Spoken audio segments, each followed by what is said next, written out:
A role-playing game is a game in which you have a cooperative group, and that group is working on building a story. You are not yourself, and you're portraying the role of another character, persona, so on and so forth. The idea behind the role-playing game is that the players that come in provide the characters in kind of like a cinematic feature, and the role of the game master is just to apply rules and physics to that game to allow you to know what you can do, can't do, could probably do, and to add structure to the story.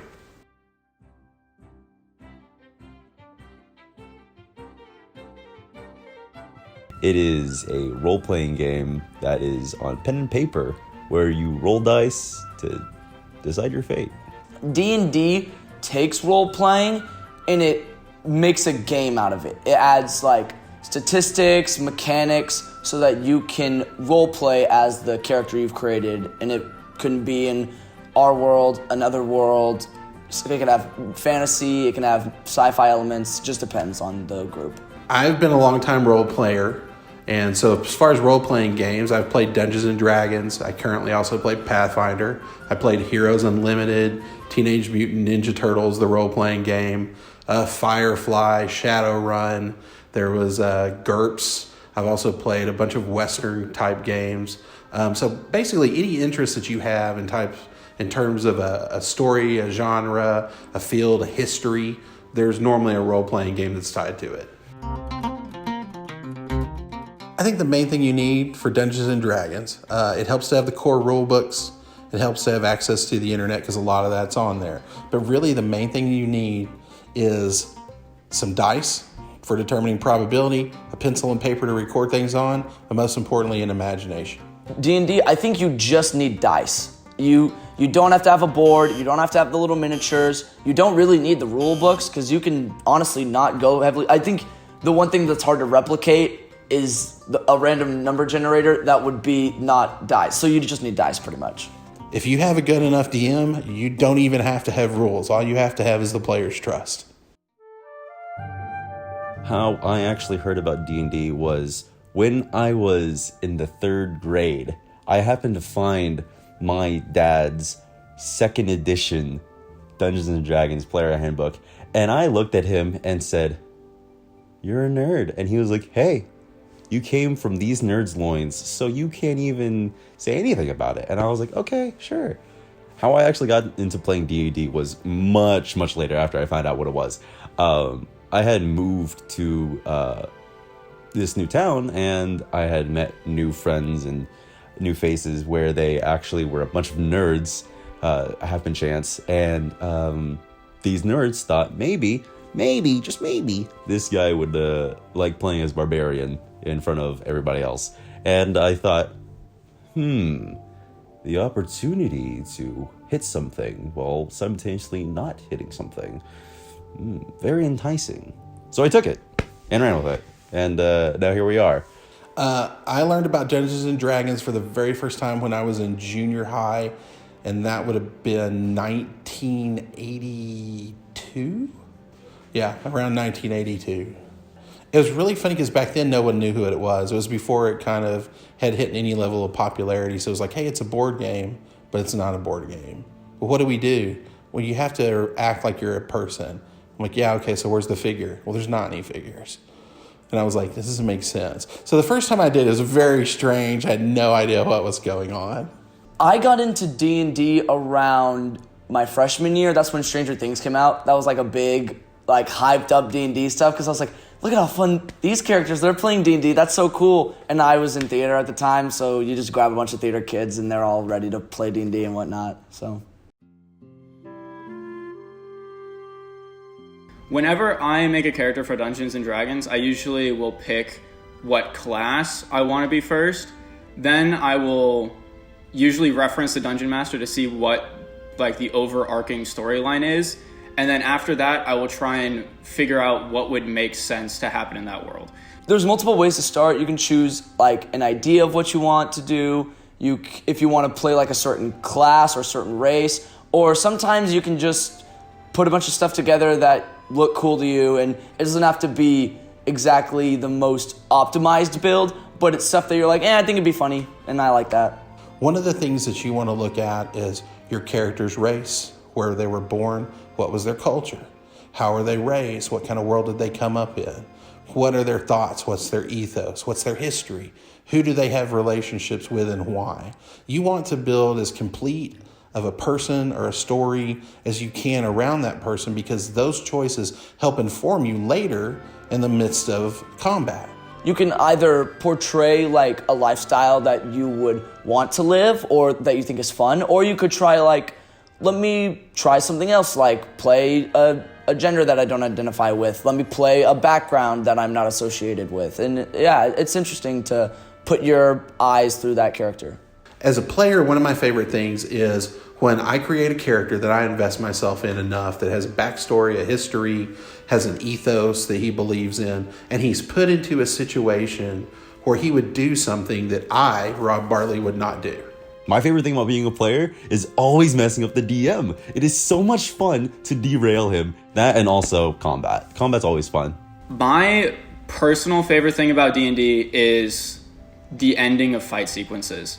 I don't really prefer the combat side of D&D. I'm more of the role-playing aspects. Once it goes to combat, most characters I build aren't made for that.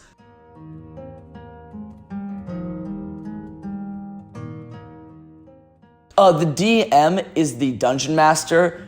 This is what most people refer to. They're like the god of the game. They are the rules. They define when you roll. They say, this is what happens. Because otherwise, you'd just roll, and then you'd be like, I think this is what happens. I don't know.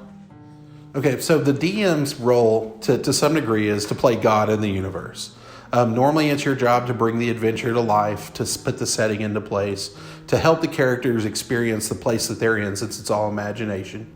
Like how a person interacts with a video game, like the Dungeon Master basically is the video game. It leans heavily on your skill of narrative and explaining. For example, it's one thing if you're a player and I tell you, you and your friends are headed down this hallway, there's 2 doors on the left and 1 on the right. And that's fine, that's a great expository. But I can make it a lot more fun for you if I just add in elements of, like, in the darkness, you feel the cobwebs brush against your face as you hear the feet of small rodents running. You can't quite see ahead, but you can barely make out 2 doors that seem to be on your left with a green light coming out underneath. You hear a chain rattle, and over to your right, you see a red light flicker underneath another door. Like, suddenly that setting becomes more alive, and you have a better presence of feeling like you're there. My favorite thing about DMing is I could say whatever goes, and they have to listen to me.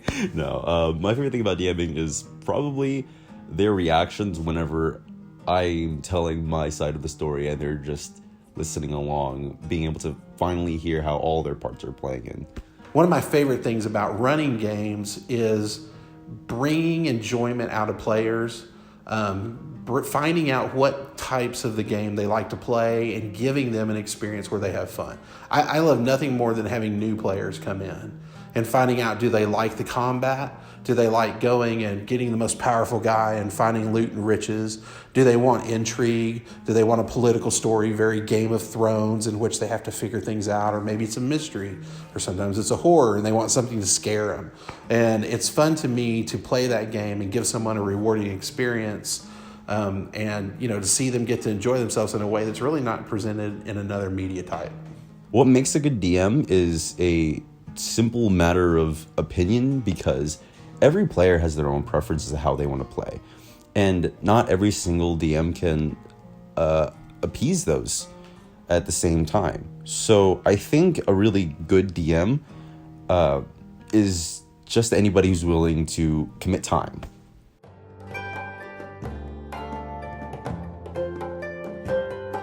I think that D&D is different because there's no real boundaries in D&D. By other forms of entertainment, if you're watching a movie, you're like, there's going to be a specific thing that happens every single time I watch this movie. Video games, even, you have to, you're bound by the game's mechanics. Like, certain games won't let you jump or certain games won't let you fight. But with D&D, you can do anything. Like, if you want to say, I want to try to this, if the DM allows it, then it happens, because it's all in your imagination. You can do whatever you want.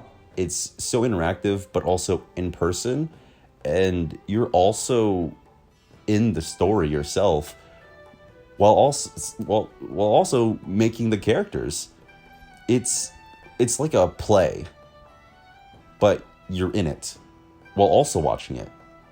We all have a creative storytelling element to the things that we enjoy in terms of media. And being able to do that cooperatively has an appeal. I think it's also an area where people that were maybe a little less social could come together with hobbies that they were a little less social in and socially interact around that common theme. And that kind of took off. The other thing that I think that makes a big difference also is that a lot of social activities are tied to around other things like, say, athletics. And, you know, it's great to enjoy your friends that play basketball, but not if you're a bad basketball player. Everybody can have a good imagination. Everyone can have a story to tell. Everyone can participate in a conversation or be, you know, part of an adventure. And that's what I think part of the universal appeal is.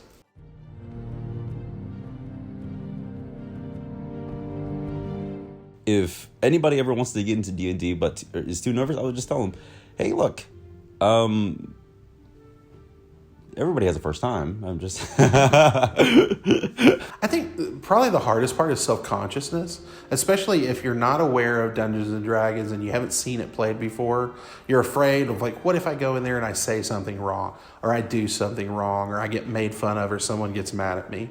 And I think that's really one of the areas where YouTube has helped a lot, and shows like Critical Role, where people get the opportunity to watch other people role play. So they kind of have that model built in there that they know it's okay if I go in and I crack a joke, or if I roll the dice wrong, or I don't know a rule.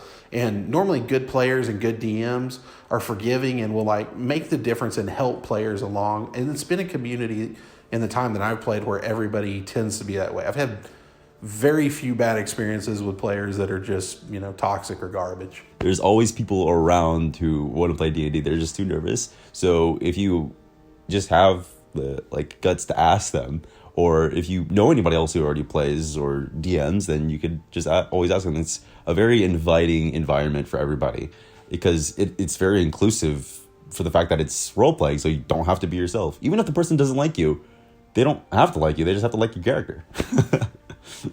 I'd say something like go to your local game shop. Most times, places that like have trading cards and whatnot, they have these games going on, and so to get into D&D, you just go to those games. You say, hey, are there any games that I can join? I can make a character real quick. And that's how I would recommend getting into the game if you don't have another group. The community for Dungeons and Dragons, from what I've seen, is very like open and welcoming to any new players. I haven't found anyone that's like gatekeeping it.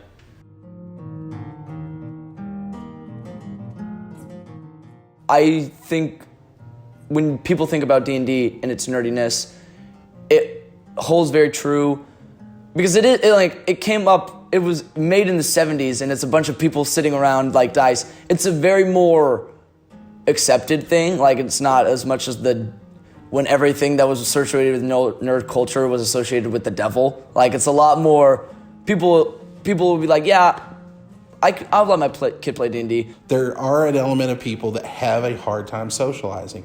But if you give them rules and a construct and a story to work within, and you give them the freedom to use their imagination to be who they want to be, not who they feel like they're supposed to be, who they want to be, it gives them the green light to really kind of open up and explore the feelings and emotions, say, of another person in a way that they may not feel comfortable doing on their own. So, like, I know friends that are really, they're very introverted. If you talk to them in person, it's hard to kind of get to know them and stuff like that. But boy, you put a bag of dice in front of them and tell them to pick a character, and you can't shut them up. I mean, they just come alive playing because they let themselves into that element because they feel safe doing it. To say that Dungeons and Dragons is only played by nerds,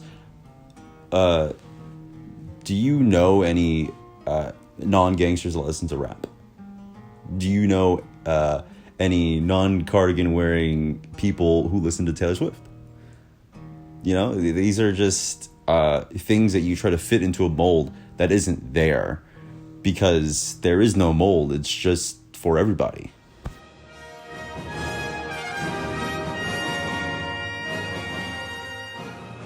In one sentence, D&D is whatever you want it to be. Dungeons and Dragons is the most interactive game I have ever and probably will ever play. Dungeons and Dragons is probably the most beautiful thing that has ever happened to me. Dungeons and Dragons is an incredible way to get a group of people together and allow them to corporately form inspirational, entertaining stories.